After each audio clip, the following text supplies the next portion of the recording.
Halo anak-anak, bagaimana kabarnya hari ini? Semoga kita semua dalam lindungan Allah dengan keadaan yang sehat walafiat dan terus tetap semangat belajar. Pada kesempatan hari ini, kita akan belajar tentang teks cerita fantasi.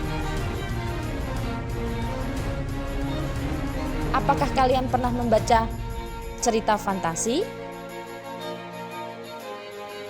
Masih ingatkah kalian tentang judul cerita fantasi yang pernah kalian baca?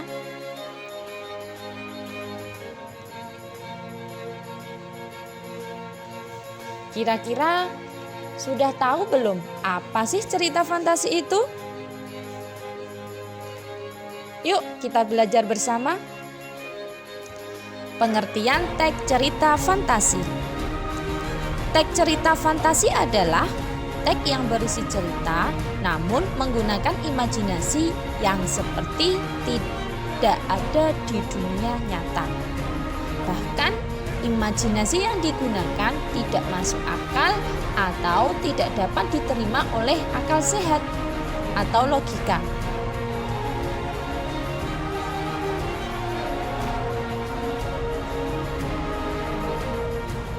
Cerita fantasi adalah fiksi bergenre fantasi atau dunia imajinatif yang diciptakan oleh penulis. Pada teks ini, hal yang tidak mungkin dijadikan mungkin terjadi.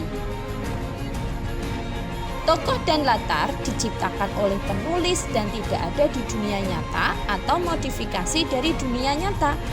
Contohnya seperti cerita Harry Potter yang berlatar dunia sihir dan kehidupan di dalamnya. Cerita fantasi ini tentu saja hanyalah imajinasi dari penulis yang tidak bisa kita temukan di dunia nyata. Lalu, apa saja sih ciri-ciri cerita fantasi? Ciri-ciri cerita fantasi adalah sebagai berikut. Yang pertama, ada keajaiban, keanehan, atau kemisteriusan.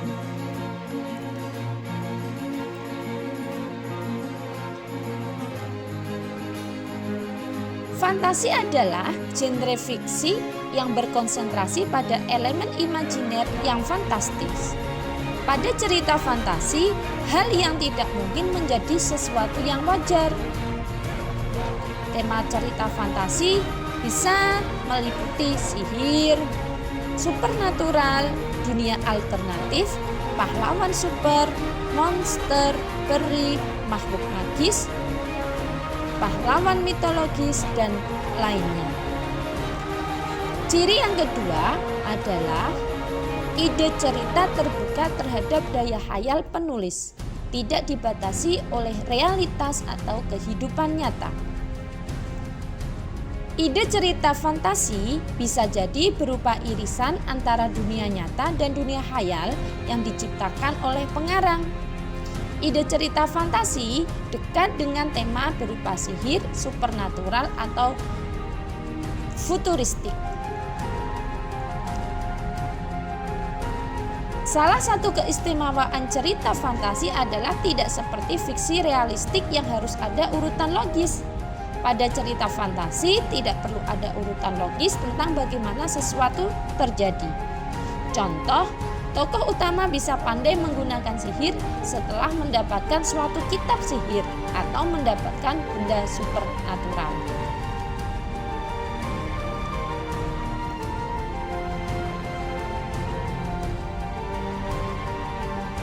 Ciri yang ketiga adalah menggunakan berbagai latar, lintas ruang, dan lintas waktu.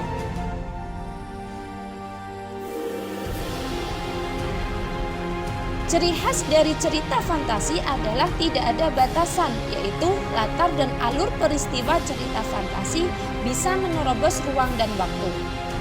Pada cerita fantasi, peristiwa yang dialami tokoh bisa terjadi dari dua latar, yaitu latar yang masih ada dalam kehidupan sehari-hari dan latar yang tidak ada di kehidupan sehari-hari. Tokoh unik memiliki kesaktian. Karakter pada cerita fantasi biasanya memiliki kekuatan khusus atau istimewa. Tokoh cerita fantasi biasanya mempunyai watak dan ciri unik yang tidak ada dalam kehidupan sehari-hari.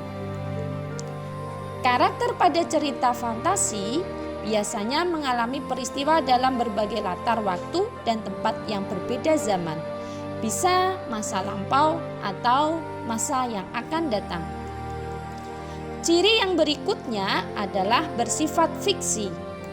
Jadi, cerita fantasi itu bersifat fiktif, artinya bukan berdasarkan kejadian nyata. Fiktif adalah bersifat fiksi, hanya terdapat dalam hayalan. Begitu juga, meski begitu, cerita fantasi bisa terinspirasi atau terilhami oleh latar nyata atau objek nyata dalam kehidupan yang diberi fantasi. Ciri yang terakhir yaitu bahasa bukan menggunakan bahasa formal.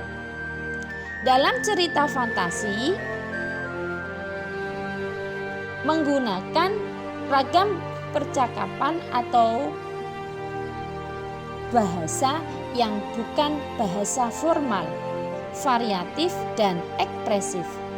Pada cerita fiksi menggunakan sinonim dengan emosi yang kuat dan variasi kata cukup menonjol.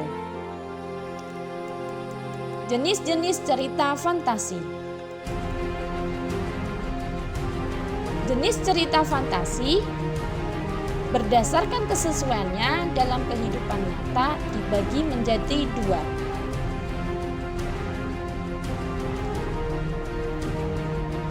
Jenis cerita fantasi yang pertama adalah cerita fantasi total. Cerita fantasi ini berisi fantasi pengarang terhadap objek atau peristiwa tertentu. Pada cerita kategori ini, semua yang terdapat dalam cerita tidak terjadi dalam dunia nyata. Misalnya cerita fantasi Nagata. Jadi nama orang, nama objek, nama kota benar-benar rekaan pengarang. Cerita fantasi irisan yaitu cerita fantasi yang mengungkapkan fantasi, tetapi masih menggunakan nama-nama dalam kehidupan nyata, menggunakan nama tempat yang ada dalam dunia nyata atau peristiwa pernah terjadi pada dunia nyata. Jenis cerita fantasi berdasarkan latar cerita dibedakan menjadi dua. Yang pertama, jenis fantasi latar sezaman. Berarti latar yang digunakan pada cerita fantasi ini adalah hanya satu masa. Misal, fantasi masa kini saja, fantasi masa lampau saja, atau fantasi masa yang akan datang. Kedua, cerita fantasi latar lintas waktu. Berarti cerita fantasi menggunakan dua latar waktu yang berbeda. Misalnya, masa kini dengan zaman prasejarah. Atau masa kini dan masa yang akan terjadi 40 tahun mendatang. Setelah kita belajar jenis-jenis cerita fantasi, kita akan belajar struktur teks cerita fantasi. Sebelum kita menulis cerita fantasi, kita harus tahu dulu struktur dari cerita fantasi supaya kita bisa membuat cerita fantasi dengan lebih mudah. Struktur bagian pertama adalah orientasi. Apa sih orientasi itu? Dalam cerita fantasi, orientasi adalah struktur awal yang berisi pengenalan tokoh, latar, watak tokoh, dan konflik kepada pembacanya. Struktur yang kedua adalah komplikasi. Dalam komplikasi, masalah mulai bermunculan dan mencapai puncaknya. Bagian ini biasanya berisi hubungan sebab akibat sehingga muncul masalah hingga masalah itu memuncak. Dan bagian yang terakhir adalah bagian resolusi.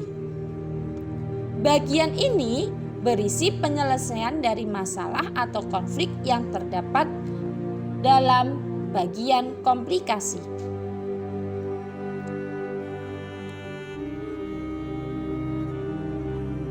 Anak-anak tahu belum apa saja sih kaidah kebahasaan teks cerita fantasi?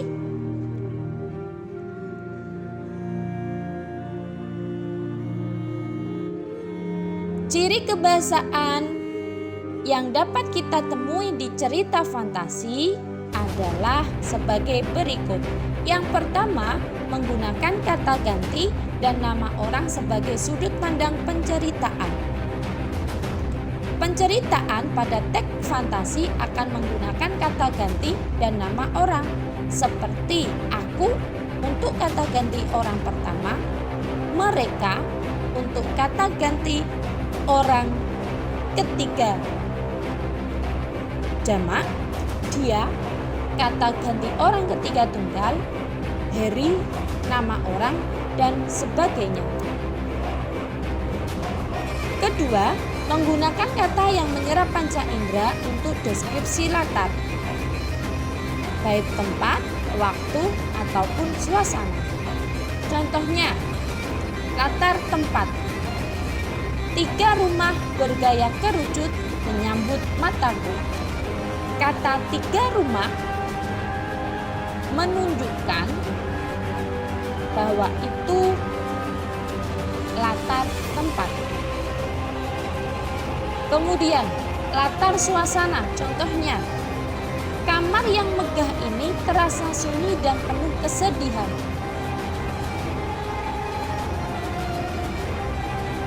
Kalimat terasa sunyi dan penuh kesedihan merupakan latar suasana yang ada dalam penggalan kalimat ini. Latar waktu, contohnya tengah malam tak ada bintang di langit itu.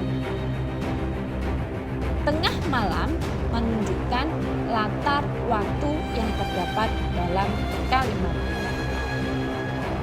Ciri yang ketiga adalah menggunakan pilihan kata dengan makna kias dan makna khusus. Contohnya, alien itu berhidung mancung. Dengan hidungnya yang menjulang, ia mengendus sekeliling. Keempat, menggunakan kata sambung penanda urutan waktu. Kata sambung urutan waktu ini contohnya adalah kata setelah itu, kemudian, sementara itu, bersamaan dengan itu, tiba-tiba, sebelum, ketika, dan sebagainya. Kata sambung urutan waktu ini menandakan datangnya tokoh lain atau perubahan latar. Ciri yang kelima adalah menggunakan kata atau ungkapan keterkejutan. Ungkapan keterkejutan ini berfungsi untuk menggerakkan cerita, memulai masalah. Contohnya, tiba-tiba seorang alien yang berukuran lebih besar datang. Di tengah kebahagiaannya, datanglah musibah itu. Yang terakhir, ciri yang keenam adalah menggunakan dialog atau kalimat langsung dalam cerita. Contohnya, raksasa itu mengejar kita, teriak Fona kalang kabut. Penggunaan kalimat langsung dalam teks cerita fantasi biasanya ditandai dengan tanda petik 2 di bagian atas untuk mengapit perkataan. Demikian pembelajaran kita hari ini. Semoga bermanfaat Jaga terus kesehatan. Sampai jumpa di lain waktu. Selamat belajar. Bye.